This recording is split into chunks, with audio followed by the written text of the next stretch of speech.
Boa noite, são 21 horas e estamos iniciando o programa Atero na Web, diretamente dos estudos da Atitude em São Paulo. O Departamento de Aterosclerose da Sociedade Brasileira de Cardiologia, em parceria com a Sanofi, reuniu especialistas para oferecer as melhores e mais atualizadas informações sobre dislipidemia e prevenção cardiovascular, integrando ao vivo colegas de todo o país. Eu sou o Dr. André Arpad Faludi, chefe da seção médica de dislipidemias do Instituto Dante Pazzanese de Cardiologia, doutor em medicina pela Faculdade de Medicina da USP e diretor científico do Departamento de Aterosclerose da Sociedade Brasileira de Cardiologia. E para dividir comigo os trabalhos desta noite, está ao meu lado a colega doutora Maria Cristina Izar, professora livre-docente da disciplina de Cardiologia da Universidade Federal de São Paulo. No programa desta noite, a doutora Cristina irá abordar um tema muito importante, que é diretrizes para o tratamento do colesterol. Qual usar? Enquanto eu apresentarei o tema hipercolesterolemia familiar. Muito mais do que fazer apresentações, queremos discutir com você, colega. Por isso, sua participação é fundamental. Você pode e deve enviar as suas perguntas e comentários, mesmo durante a apresentação, através do botão Perguntar. Então, vamos dar início às apresentações desta noite. Boa noite a todos. Eu gostaria inicialmente de agradecer ao Departamento de Aterosclerose pelo convite, ao Dr. André, que me fez esse honroso convite, e a Sanofi pelo apoio. Nós vamos falar, então, sobre as diretrizes para o tratamento do colesterol. Qual nós devemos usar? Nós sabemos a relação direta e muito clara, muito consistente entre aumentos de colesterol para todas as faixas etárias e aumento do risco de morte por doença arterial coronariana. Da mesma forma, nós sabemos que para cada redução do colesterol ao longo da vida, por estilo de vida saudável ou por características genéticas, se acompanha também uma expressiva redução da taxa de morte por doença arterial coronariana. Isso é tanto mais marcante quanto mais jovens os indivíduos. Então, colesterol é um importante fator de risco coronariano e manter os níveis baixos de colesterol também se associam à redução de eventos cardiovasculares. Isso está muito bem demonstrado por meio das meta-análises que avaliaram os estudos clínicos controlados por placebo, controlados por fármacos menos comparados com os mais potentes, mostrando a redução de todos os desfechos cardiovasculares, incluindo mortalidade, para cada redução de 1 milimol por litro no LDL colesterol, e inclusive sem aumento de incidência de câncer ou de outros eventos adversos. Nós sabemos que as reduções do nível de LDL são proporcionais ao grau de redução de eventos cardiovasculares que são evitados por 1.000 indivíduos. Quer dizer, para cada redução de 1 milimol, ou para cada redução, quanto maior a redução dos níveis de LDL, maior o número de eventos que são evitados ou o número de mortes que são evitadas. Assim, é muito importante se estabelecer qual a forma de avaliar o risco cardiovascular para que se possa obter esses benefícios. Eu vou comentar um pouco a diretriz americana, que ela mudou um pouco a forma de classificar e de avaliar o risco cardiovascular e especialmente aboliu as metas lipídicas. Essa nova diretriz, suas recomendações se baseiam principalmente nos resultados de estudos clínicos randomizados utilizando estatinas. Ela utiliza uma nova calculadora de risco para doença arterial coronariana e AVC, e ela avalia diferentes etnias, caucasianos, hispânicos e afro-americanos. Ela abole as metas clássicas de LDL e não HDL colesterol, e ela propõe, ao invés de meta, a redução percentual dos níveis de LDL colesterol. Reduções maiores, de pelo menos 50%, para aqueles indivíduos de alto risco cardiovascular, e os medicamentos sugeridos aqui são a atorvastatina de 40 a 80 miligramas ou rosuvastatina de 20 a 40 miligramas. e ela propõe que no risco moderado as reduções possam ser entre 30% e 50% com relação aos valores basais de LDL e colesterol. Para isso podem ser utilizadas doses mais baixas dessas mesmas estatinas ou praticamente todas as outras estatinas. E quem são os pacientes que se beneficiam do tratamento com estatinas? De acordo com a ATP4, 4 grupos foram identificados que apresentam claro benefício do tratamento com as estatinas. O primeiro grupo são aqueles indivíduos com doença aterosclerótica manifesta, seja ela síndrome coronariana aguda, infarto prévio, angina instável ou estável, procedimentos de revascularização coronariana ou de outros vasos, AVC, AIT, doença vascular obstrutiva periférica de provável etiologia isquêmica, desde que esses indivíduos não apresentem insuficiência cardíaca, classes 2 a 4 da New York Heart Association, ou então que não estejam também sob hemodiálise. Se eles apresentarem insuficiência cardíaca ou estiverem sob hemodiálise, já que os ensaios clínicos não demonstraram benefícios nesses subgrupos populacionais, o ATP4 não enfatiza o tratamento com estatinas. O segundo grupo que ele identifica como principal para indicação do uso de estatinas são aqueles indivíduos que apresentam LDL muito elevado, acima de 190 mg por decilitro, e nesse subgrupo estão incluídos os pacientes que apresentam dislipidemias de base genética, especialmente a hipercolesterolemia familiar. Um terceiro subgrupo para o qual está indicado o uso de estatinas seriam os indivíduos com diabetes mellitus, que tenham entre 40 e 75 anos, isso porque os estudos clínicos em geral não ultrapassaram essa faixa etária, e com LDL entre 70 e 189 mg por decilitro, sem aterosclerose prévia. Isso porque se ele tiver aterosclerose, ele se encaixa no primeiro grupo, e se ele tiver LDL maior do que 189, ele se encaixa no segundo grupo. E por fim, aqueles indivíduos que não apresentem nenhuma dessas condições, eles têm entre 40 e 75 anos de idade, não têm diabetes, não têm doença aterosclerótica prévia, apresentam LDL entre 70 e 189 e um risco calculado de AVC ou de infarto em 10 anos maior ou igual a 7,5%. Então, essas são as 4 indicações incontestáveis de uso de estatinas. E como é que se faz esse tratamento com estatinas e como deve ser o tratamento, não só estatinas, né? Inicialmente, devemos utilizar todas as formas possíveis para a adoção de um estilo de vida saudável e controlar todos os demais fatores de risco. E o tratamento de estatinas, quando for escolhido, para aqueles indivíduos com risco global calculado pela essa nova calculadora americana em acima de 7,5% em 10 anos, estaria indicado o tratamento com estatinas de moderada ou de alta intensidade. Classe 1, nível de recomendação A. Os indivíduos que têm um risco global de doença cardiovascular entre 5% e 7,5% em 10 anos, recomenda-se o tratamento com estatinas de moderada intensidade, classe 2A, nível de evidência B.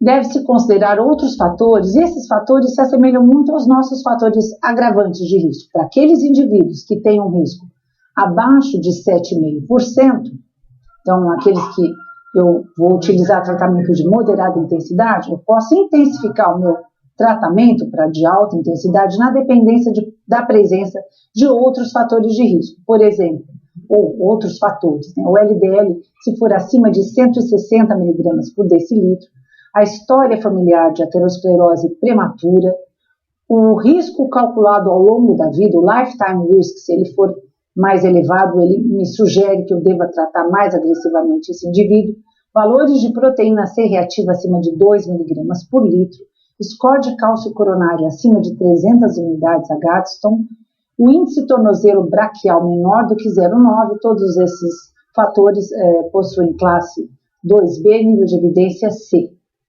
E o monitoramento de enzimas também foi praticamente abolido. Segundo essa diretriz, enzimas hepáticas devem ser dosadas no período basal e depois somente se houverem sinais ou sintomas que indiquem essas dosagens, ou se houver uma titulação de fármacos, ou se houver uma associação de fármacos que possam utilizar as mesmas vias de metabolização. Para a CPK, deve ser utilizada a sua dosagem antes do início do tratamento, naqueles indivíduos de risco, ou depois, se surgirem sintomas musculares, mialgia e outros sintomas, câimbras, enfim. Quanto aos eventos adversos e intolerância à estatina, essa diretriz considera que os eventos adversos incluem principalmente excesso de novos casos de diabetes, miopatia e acidente vascular cerebral hemorrágico, mas considera ainda que o NNH, o número de pacientes necessário para causar um desses eventos adversos, é dominado pelo excesso de casos de diabetes. Então, toda a construção do raciocínio para o tratamento nessa diretriz foi em função do excesso de casos de diabetes. A mínima contribuição para a miopatia ou AVC hemorrágico, que é cerca de 0,01 casos por 100 indivíduos tratados. E veja então que se eu utilizar o tratamento de moderada intensidade com estatinas, capaz de reduzir entre 30% e 50% os níveis de LDL basais, eu tenho que, para produzir um novo caso de diabetes, eu preciso tratar um número considerável de pacientes, 100 pacientes. Enquanto, se eu tiver um risco de 5% ou de 7,5%, eu preciso de um número bem inferior, menos do que 40%, e aqui um número baixo de pacientes para reduzir um evento cardiovascular. E quanto maior o risco, menor o número necessário para se tratar para reduzir um desses eventos. Então, o tratamento de moderada intensidade, ele é compensador em termos de produzir um novo caso de diabetes. Eu tenho muito mais benefícios do que novos casos de diabetes. Já para o tratamento de alta intensidade, com reduções acima de 50%, segundo a diretriz americana, eu precisaria tratar 33 pacientes, quer dizer, um número bem menor de pacientes, ou seja, o risco é 3 vezes maior, o excesso de casos novos de diabetes, e seria compensador em termos de reduzir eventos cardiovasculares pesando o risco de diabetes. Para o risco de 7,5% ou maior, eu teria benefícios com o tratamento, mas eu não teria se o risco for de 5% ou inferior a esse valor. Então, a gente tem que ter isso em mente quando for individualizar qual a terapêutica para aquele, ou qual a intensidade da terapêutica para cada um desses pacientes. Aqui é um resumo do algoritmo do tratamento hipolipemiante de acordo com a TP4. Então, quem são os pacientes para quem está indicado o uso de estatinas? Aqueles que apresentam doença cardiovascular de etiologia aterosclerótica estabelecida, aqueles com LDL acima de 190, maior ou igual a 190 de causa primária, não que sejam devidos a um hipotireoidismo não tratado, ou uma doença renal não tratada, não controlada, os diabéticos que tenham idade entre 40 e 75 anos e aqueles com risco calculado de doença coronária ou de AVC maior ou igual a 7,5% em 10 anos e que tenham idade entre 40 e 75 anos. Para esses indivíduos, a atorvastatina 40 a 80 mg por dia ou rosuvastatina 20 a 40 mg por dia seriam os fármacos e as doses capazes de reduzir em torno de 50% ou mais os níveis basais de LDL. No entanto, alguns desses indivíduos, mesmo apresentando todas essas características, podem não se qualificar para a utilização de tratamento com alta intensidade. Então, mudanças de estilo de vida, estatinas de moderada intensidade, principalmente se o risco em 10 anos for entre 5% e 7,5%, ou se houverem outras condições individuais, como idade ou comorbidades, que impeçam a utilização das doses mais intensas do tratamento de maior intensidade com estatinas nesses indivíduos. A conclusão sobre a diretriz americana é que ela recomenda um tratamento intensivo para indivíduos de alto risco, particularmente aqueles que têm idade entre 40 e 75 anos, com uma redução percentual de LDL maior do que 50%. Ela propõe uma redução moderada entre 30% e 50% para aqueles indivíduos que têm um risco calculado entre 5% e 7,5%, e também para aqueles indivíduos que não sejam elegíveis para os subgrupos de alto risco. Baseado no tratamento com estatinas, ela recomenda ainda controle das enzimas apenas no período basal, ou em pacientes sintomáticos. Por outro lado, a quinta diretriz sobre dislipidemias e prevenção da aterosclerose, ela utiliza o risco global, é um risco, além do risco de doença coronariana, ela avalia o risco de AVC, insuficiência vascular periférica e insuficiência cardíaca. É semelhante, de certa forma, ao risco global utilizado pela calculadora de risco americana, mas ela inclui insuficiência vascular periférica e insuficiência cardíaca. Essa escala volta a considerar o diabetes e calcula a idade, permite o cálculo da idade vascular do indivíduo. Dependendo da carga de fatores de risco que o indivíduo apresente, ele pode ter uma idade cronológica muito inferior à sua idade vascular. E, por outro lado, se ele apresentar um estilo de vida saudável, ele pode ter uma idade vascular até semelhante ou inferior à idade cronológica. Esse score de risco foi validado na população de Framingham. Essa classificação ela aumenta o poder discriminatório do score de risco de Framingham, mas ela também avalia o risco no intervalo de curto prazo, ou seja, em 10 anos. Para nós, aqui no Brasil, ela não foi validada nem calibrada para a nossa população e nós a utilizamos com base nos dados americanos, mas nenhum dos scores foi calibrado ou validado na nossa população. Isso é, sem dúvida, uma grande falha que não nos permite ter certeza de que o score que nós estamos utilizando realmente representa o risco cardiovascular da população brasileira, o risco regional, porque nós temos um país com grande heterogeneidade de distribuição de fatores de risco, de hábitos alimentares, de uma série de características, até uma miscigenação.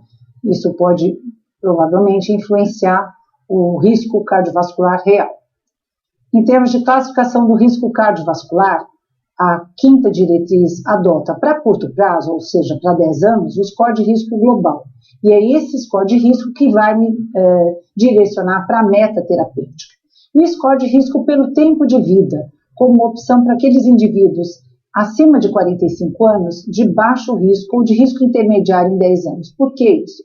Porque muitos dos indivíduos cujo risco em 10 anos seja baixo ou intermediário, podem, ao longo da vida, se não modificar o seu estilo de vida, apresentar um risco ao longo da vida elevado. E isso permite uma oportunidade de se modificar esses fatores de risco em tempo e também permite que estratégias populacionais possam ser utilizadas para reduzir o risco da população enquanto ela envelhece. E como é que se estratifica o risco pelo risco global? Por etapas. Primeiro, nós determinamos a presença de doença aterosclerótica significativa ou de seus equivalentes. Se não houver essa doença manifesta ou seus equivalentes, utiliza-se os scores de predição de risco, no caso, o score de risco global. E após o cálculo do risco absoluto em 10 anos, nós podemos ainda reclassificar o risco predito se houverem fatores agravantes do risco. Então, inicialmente, nós pesquisamos a presença de doença aterosclerótica significativa ou de seus equivalentes. Então, quem são os indivíduos que se enquadram nessa categoria? Aqueles que apresentam manifestações clínicas da doença aterosclerótica ou aterosclerose subclínica significativa, detectada por métodos diagnósticos. Um segundo grupo seriam aqueles pacientes com diabetes mellitus tipo 1 ou tipo 2. Aqui não se faz distinção de tempo da doença, de idade do indivíduo, quando do diagnóstico de diabetes ou quando da consulta médica. Além desses fatores, dessas condições, a doença renal crônica, definida como taxa de filtração glomerular menor do que 60 ml por minuto, pode ser calculada por um das calculadoras, Cockcroft-Gault, MDRD, CKEP, enfim. E a presença de hipercolesterolemia familiar, com LDL maior ou igual a 190 mg por decilitro. Tirando a doença renal crônica, alguns dos nossos subgrupos são muito semelhantes aos critérios de indicação de estatina pelo ATP4. Então, o paciente que apresentar qualquer uma dessas condições, ele não requer outras ferramentas ou outras etapas para a estratificação de risco e ele é automaticamente considerado como de alto risco. Nível de evidência A. Para os pacientes que não sejam de alto risco, calcula-se o score global de risco. Existe uma tabela para homens e outra para mulheres, E por esse score, os parâmetros analisados são a idade em anos, valores de HDL, de colesterol total, pressão arterial sistólica tratada ou não tratada, a presença do fumo e do diabetes. A cada um desses fatores, dependendo da sua magnitude, são atribuídos pontos. Esses pontos são somados e o total de pontos deve ser colocado nessa outra tabela para se avaliar o risco absoluto em 10 anos. A mesma coisa para homens, a pontuação é discretamente diferente. E qual que é a interpretação do score de risco global? O que ele avalia? Então, ele avalia o risco ou a chance em 10 anos de um indivíduo assintomático que não tenha tido nenhum evento apresentar um AVC, fatal ou não fatal, DAC, fatal ou não fatal, insuficiência cardíaca congestiva ou doença arterial obstrutiva periférica. E são classificados como de baixo risco homens e mulheres que apresentem risco calculado inferior a 5%, não mais 10%, como era até a quarta diretriz, dos principais eventos cardiovasculares citados. E estes pacientes, se apresentar história familiar de doença cardiovascular prematura, são reclassificados para o risco intermediário. Nesse subgrupo de pacientes, ou seja, nos pacientes de baixo risco, os demais agravantes não devem ser aplicados, porque nós já restringimos a faixa de risco para abaixo de 5%. Nós já incluímos outros fatores para o cálculo do risco, é o risco global, então não inclui apenas DAC fatal ou não fatal, então esse risco ele vamos dizer, ele superestima um pouco, porque inclui outros fatores na sua categorização. Então nós não utilizamos os agravantes nessa condição.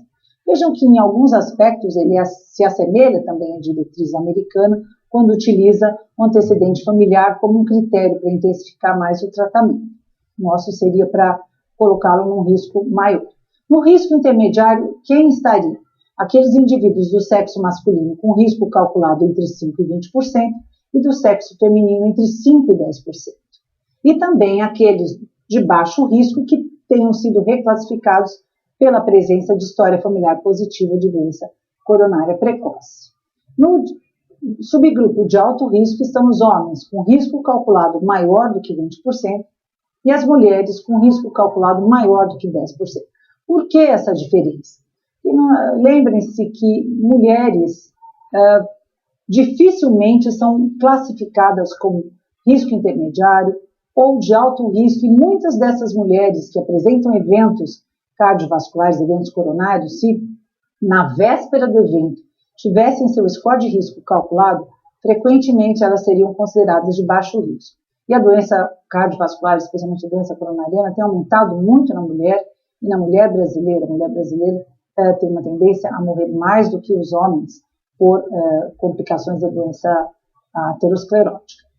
Então, nesse subgrupo de alto risco estão homens e mulheres com esses scores de risco e aqueles que estejam no risco intermediário, mas que apresentam agravantes que foram reclassificados para uma categoria superior. E quem são os fatores de risco agravante que a diretriz considera? Então, história familiar de doença coronária prematura, homens abaixo de 55 anos e mulheres abaixo de 65 anos, a presença de síndrome metabólica de acordo com os critérios da IDF, lembrando que a circunferência da cintura, ela é o critério essencial, mais 2 critérios, presença de hipertrofia ventricular esquerda por qualquer método de detecção, micro ou macroalbuminúria, lembrando que micro é a partir de 30 a 300 miligramas por grama de creatinina, em amostra isolada de urina, proteína C reativa acima de 2 miligramas por litro, a proteína C reativa ultrassensível, espessura da íntima média carotídea acima de 1 milímetro, score de cálcio coronário acima do percentil 75 para a idade de sexo ou acima de 100 unidades Agatston, e o índice tornozelo braquial menor do que 0,9. E como ficam as metas? O alto risco seria um indivíduo cuja meta de LDL é abaixo de 70 e do colesterol não HDL abaixo de 100. Essa é a meta primária, essa é a meta secundária. Risco intermediário, LDL abaixo de 100, não HDL abaixo de 130, e deixa de haver uma meta estabelecida para os indivíduos de baixo risco. Essa meta deve ser individualizada e deve-se levar em conta o perfil lipídico basal desses indivíduos e enfatizar o controle de todos os fatores de risco e a adoção de um estilo de vida saudável.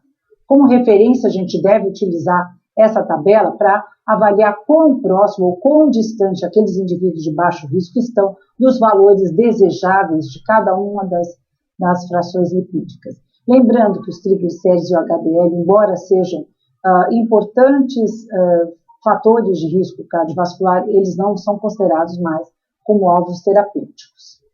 A diretriz propõe, então, para tratamento, mudanças de estilo de vida, com redução do consumo de gorduras saturadas, abolição de gordura trans, redução de colesterol, o aumento do consumo de proteína de soja, de fibras, de fitosteróis, atividade física, redução de peso, cessação de tabagismo, enfim, um conjunto de medidas, mas o tratamento farmacológico é baseado principalmente em estatinas, e essa é uma tabela que demonstra as várias estatinas disponíveis no mercado e o valor percentual da redução de LDL obtido dose a dose. E vejam que na nossa diretriz não há tantas diferenças, já que para os pacientes de alto risco que devam alcançar metas rigorosas abaixo de 70 mg por decilitro, a não ser que eles apresentem valores basais baixos de LDL, eles também vão precisar de estatinas potentes em doses altas. Além das estatinas, os fibratos podem ser recomendados, especialmente na hipertrigliceridemia, quando os triglicéridos estão acima de 500 mg por decilitro, e nas dislipidemias mistas, em associação a estatinas, especialmente o benefício ficou mais evidente naqueles indivíduos com níveis altos de triglicéridos e baixos de HDL, seja de forma isolada ou associados à estatina. Eles são bem tolerados e não se deve utilizar a genfibrosila em associação com estatinas, especialmente com a simvastatina, já que a genfibrosila foi a responsável pela maior parte dos casos de rabdomiólise que ocorreram em associação a estatinas. Outros fármacos, como a ezetimiba e as resinas, podem ser associados às estatinas para alcance de metas ou naqueles pacientes que não tolerem as doses recomendadas de estatinas.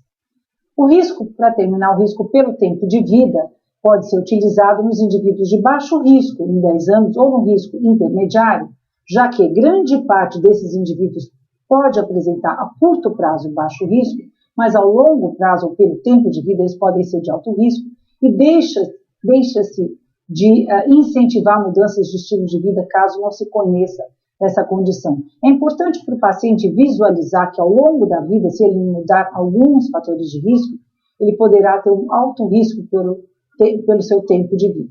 Nós utilizamos pela quinta diretriz a partir dos 45 anos de idade, uma idade um pouco menor do que o que é recomendado pela diretriz americana, mas tem uma explicação que a doença coronariana ela ocorre, o fato ocorre em cerca de 10 anos mais precocemente na nossa população do que em outros países. E essa estratificação pelo tempo de vida, o risco pelo tempo de vida,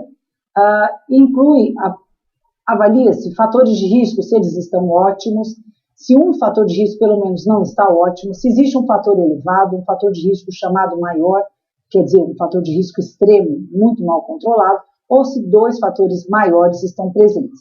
E o risco pelo tempo de vida para homens ou mulheres, ele vai ser determinado, então, pela presença ou ausência dessas condições. Então, quanto mais fatores de risco ou mais fatores de risco mal controlados, maior o risco pelo tempo de vida. E a partir destes valores, 39,6% para homens e 20,2% para mulheres, já se considera um alto risco pelo tempo de vida. Para concluir, então, fazendo um paralelo entre as duas diretrizes, enquanto uma recomenda que não se tenha metas, a nossa recomenda mantém as metas, ela, sem dúvida, ela recomenda tratamento hipolipemiante para o maior número de pacientes, bem como a diretriz americana. Ela recomenda meta primária de LDL colesterol e uma meta secundária por não HDL colesterol, especialmente nos indivíduos que apresentem hipertrigliceridemia, onde a importância das lipoproteínas aterogênicas é bastante relevante. Recomenda ainda a preferência ao uso de estatinas no tratamento das dislipidemias, mas indica o uso de fibratos quando apropriado ou em associação às estatinas, especialmente quando o HDL for baixo e os triglicéridos elevados, as resinas e a ezetimiba como medicamentos que podem ser associados com estatinas, O uso de fibratos também está recomendado na hipertrigliceridemia isolada e pode-se utilizar alternativamente a niacina, embora exista um menor corpo de evidência de benefício clínico. E comparado ao ATP4, o ATP4 não indica metas específicas, mas um tratamento de alta ou moderada intensidade de acordo com o risco cardiovascular. O que é importante ressaltar entre essas duas diretrizes, que independente de qual se escolha, nós temos que identificar os indivíduos de alto risco e tratá-los apropriadamente e ao longo da vida, não um tratamento por 1 mês, 2 meses ou 3 meses, e principalmente não subtratá-los, tratá-los apropriadamente, seja por meta, seja por intensidade de tratamento. Muito obrigada.